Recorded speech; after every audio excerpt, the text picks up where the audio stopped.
Alright, so now let us look at how to enter our opening balances through data import, so that if we have a large number of items with their quantities and different warehouses, we can easily import that data into the system.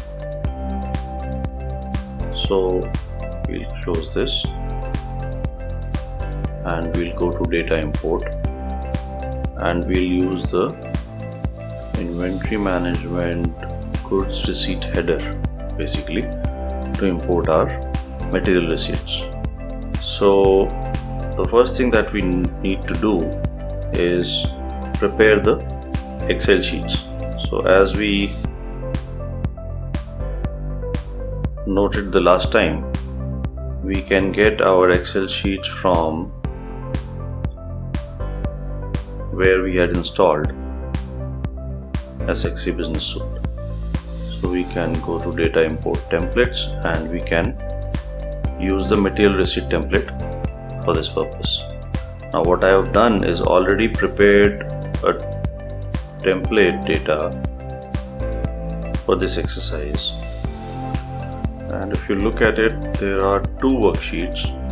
First is the data sheet, which has the list of transactions that we want to make when we are entering the opening balance transactions.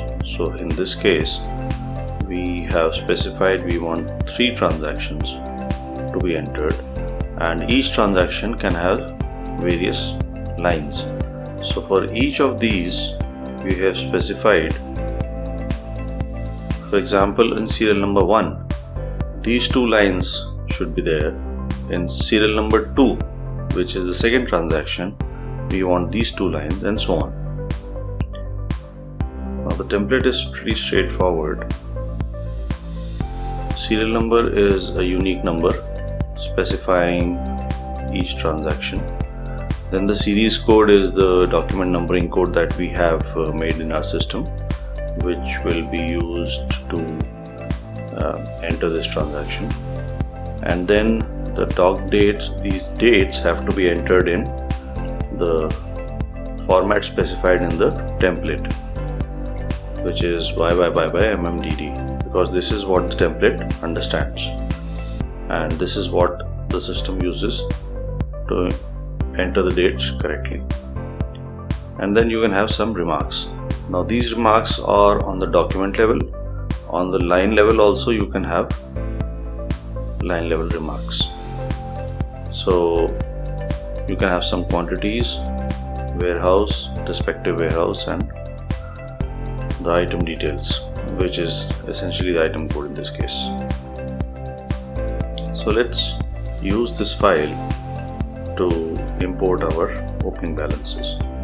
Now we might have done some transactions, so it will create new transactions after that. So if we look into material receipt, the document number 7 is there, which means there have been 6 transactions already in the system in the material receipt. So what we'll do is then now go to data import, go to inventory management, and inventory management we have goods receipt header.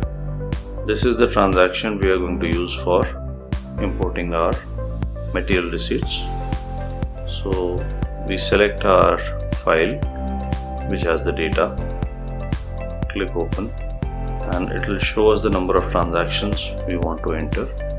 Now we are ready because the file has been read, so all we have to do is click start import.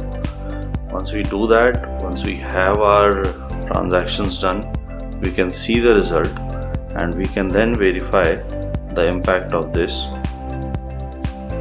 Number 1, we can go to the inventory material receipt transactions, and yes, we have document number 10 now, which means 7, 8 and 9 were the transactions that have been imported from the template, just like you can see it here, right?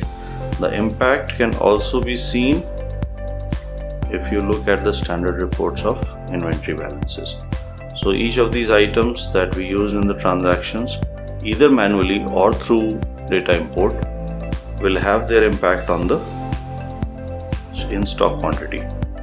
So as you can see, we have used Delhi warehouse everywhere. So let me sort it on Delhi, and we have opening balances according to the transactions that we have entered into the system. So this is how you can use the data import facility to enter your opening balances into the system.